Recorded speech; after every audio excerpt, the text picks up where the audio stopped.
কিছু মানুষ অদ্ভুত রকমের সুন্দর, কোনো চাওয়া নেই, পাওয়া নেই, কোনো স্বার্থ নেই, তা সত্ত্বেও তোমাকে ভালোবাসবে। রোজ না হোক, কয়েকদিন অন্তর তোমার খোঁজ নেবে। দিনের শুরুতে সুপ্রভাত জানিয়ে তোমাকে মেসেজ করবে, ভালো আছো কিনা জিজ্ঞেস করবে। শরীর অসুস্থ শুনলে বারে বারে কল করবে, ডাক্তার দেখাতে বলবে, ওষুধ খেতে বলবে। আবার তোমার কোনো ভালো খবরে আনন্দ পাবে, সাফল্যে খুশি হবে। এমনকি বিপদে পড়লে তোমার পাশে এসে দাঁড়াবে, বিনিময়ে প্রতিদান তোমার কাছ থেকে চাইবে না।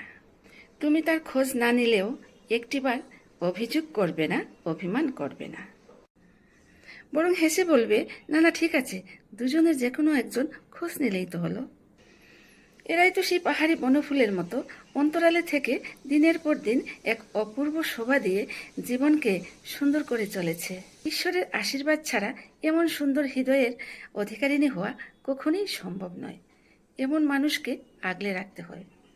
কলমে সরজিৎ ঘোষ, কণ্ঠে আমি স্বর্ণালী দত্ত।